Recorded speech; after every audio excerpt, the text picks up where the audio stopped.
Why you so obsessed with me? Boy, I want to know.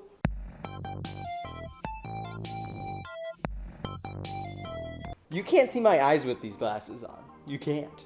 They're the lights are just they're there.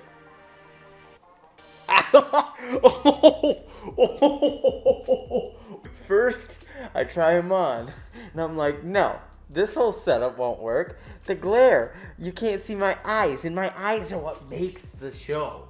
And then I proceed to stab one with said glasses. Whew! Alright, we are back, everyone. This is the AlphaGinger Show, and this is week 8 must-starts for the NFL season 2019-2020. I'm rambling at this point because the whole glasses thing in my eye really threw me off my game. But here we go, must-starts, week 8. We're going to start with the running backs. So here we go. Alright, first running back I think you should all start is Aaron Jones.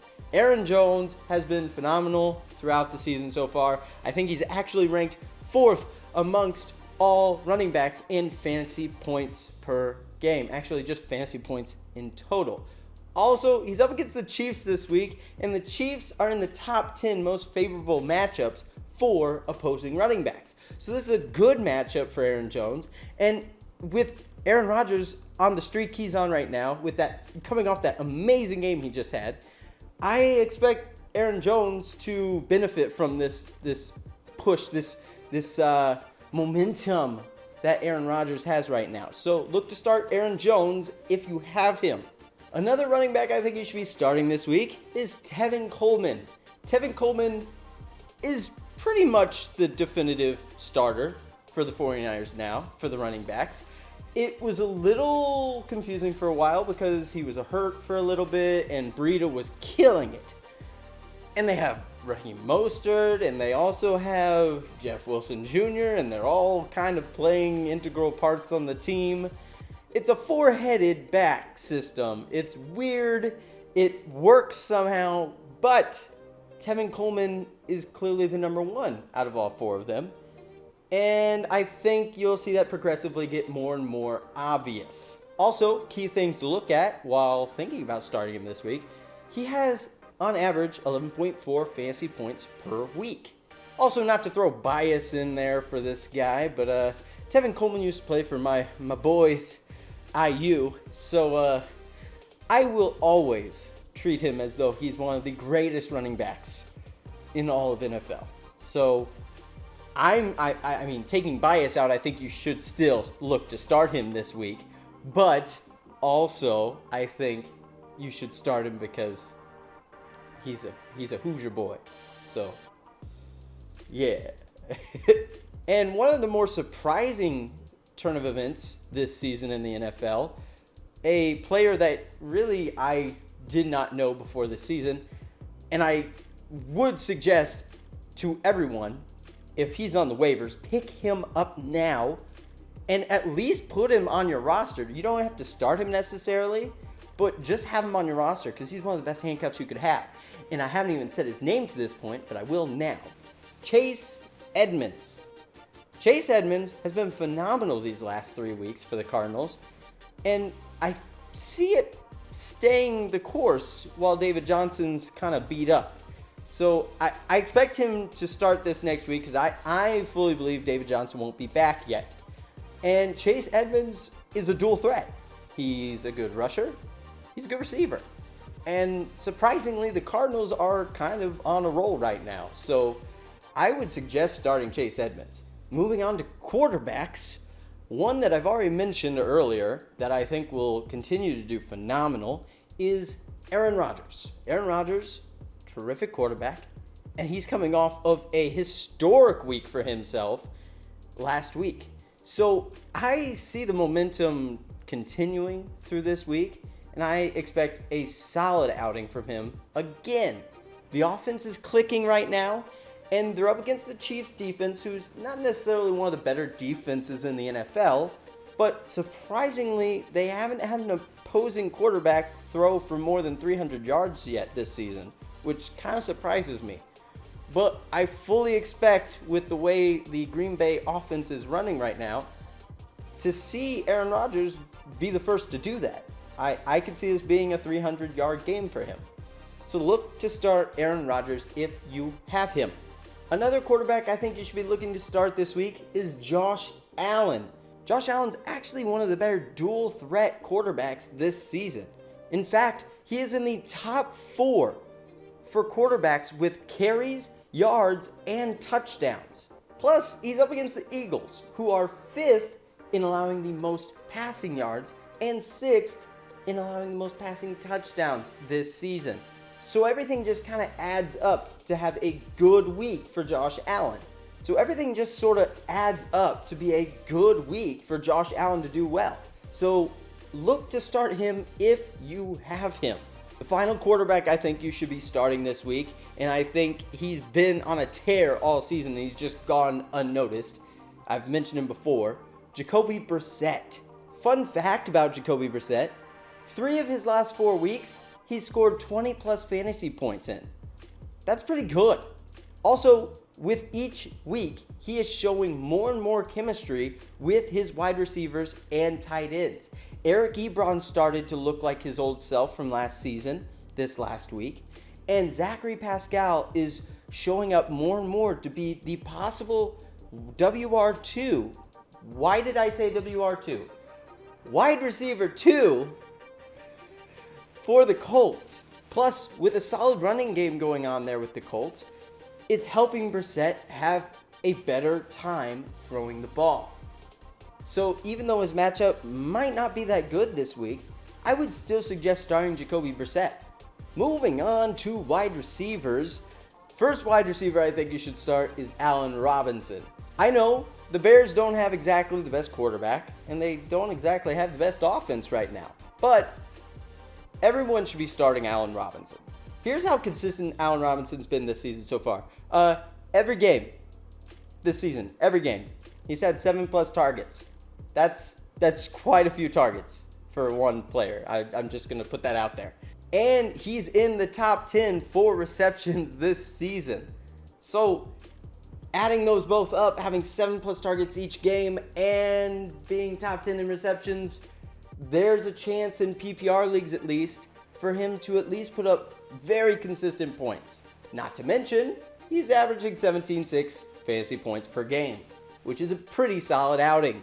So even though he has a tough matchup this week, I would still say due to his usage, I would start him. Second wide receiver for the week, which is a receiver I didn't think I'd be saying this week, Corey Davis. Corey Davis plays for the Titans, and they've struggled to really pinpoint who's going to be their number 1 target on their team this whole season. Some thought it might be Delaney Walker, but that hasn't really happened. Some thought it might be Corey Davis, but that wasn't really happening for a while. And then there was other people, but it really wasn't a sure thing. But it looked more clear this last week with Ryan Tannehill as the quarterback for them, because Corey Davis was easily their number 1 target that week. And they were doing pretty good. With Ryan Tannehill as their quarterback, I could see this offense turning the corner, becoming a little bit better this year. I don't think they're going to blow you away, but I think they're going to be better. And with that, I think Corey Davis is going to be better for you. So I'm not saying necessarily start him as one of your starting wide receivers, but if you've got a bunch of injuries and you need someone to throw in as a flex, I would suggest Corey Davis. Also, I'm one of those people that thought the Dolphins should never have gotten rid of Ryan Tannehill, even though he was injured every single season he played for him. I thought he was an okay quarterback. I didn't think we needed to get rid of him and pick up Josh Rosen or Ryan Fitzpatrick, even though I love Ryan Fitzmagic. And finally, another funny I mentioned the Tannehill from the Dolphins thing. My final wide receiver I suggest is Kenny Stills, who plays for the Texans but used to play for the Dolphins, but I'm over it already. I'm not going to cry. Why are you saying that?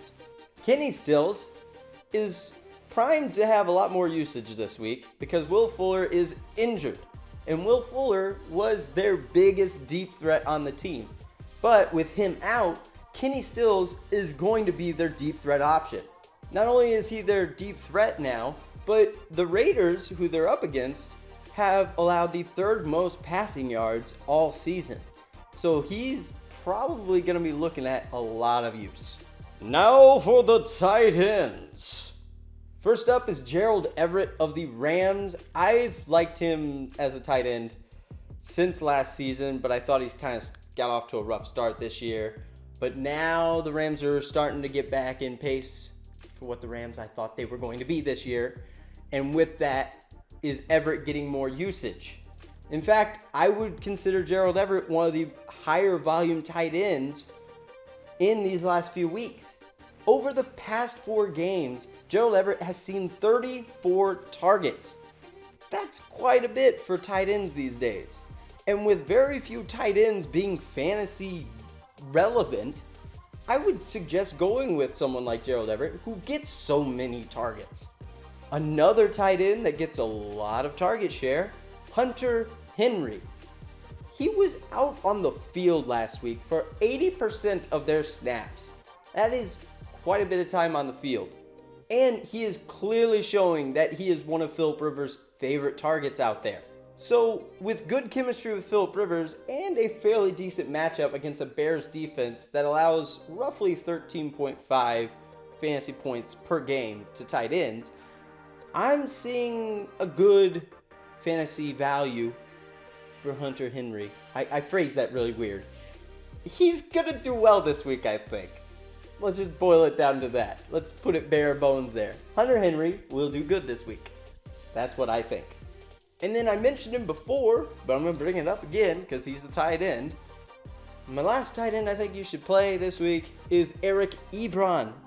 I loved Eric Ebron last year. He was actually my number 1 tight end for the whole season.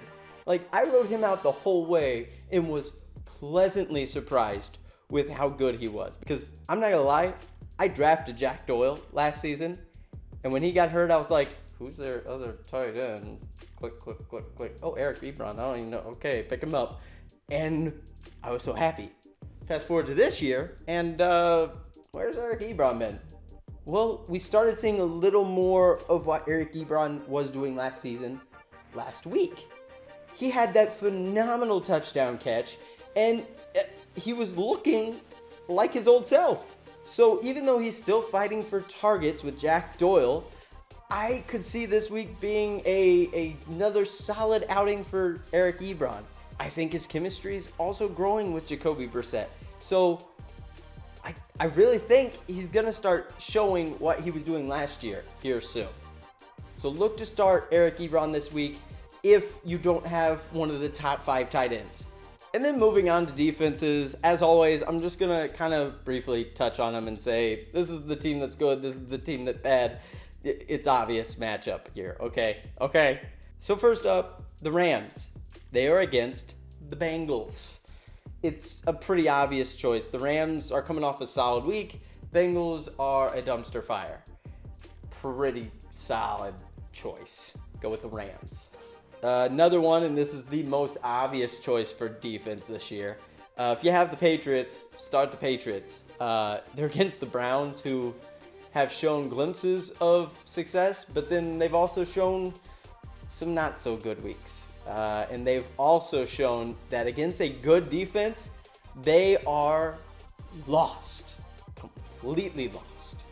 And then finally, to my dismay, every single week, I would suggest starting the Steelers defense special teams because they're against my boys, the Dolphins.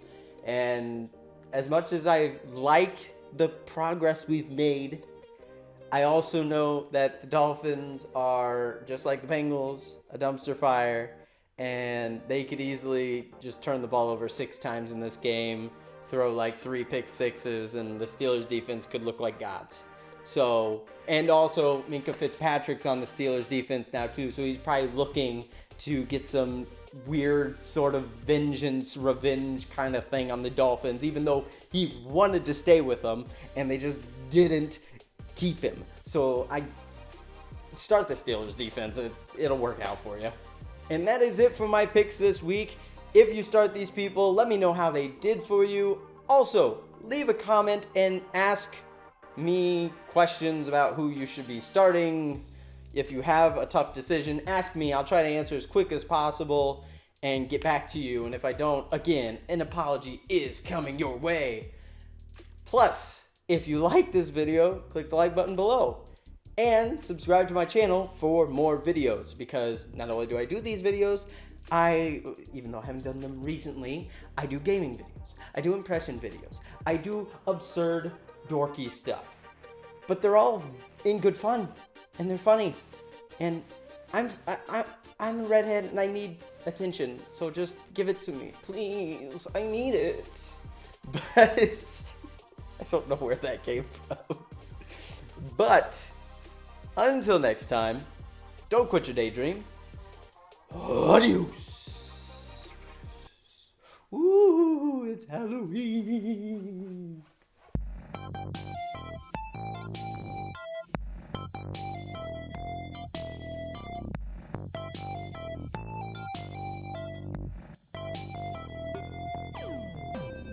This is Halloween. This is Halloween, Halloween, Halloween, Halloween, Halloween. In this town they call home, everyone hails to the Pumpkin King. In this town, don't be. Bye, everybody.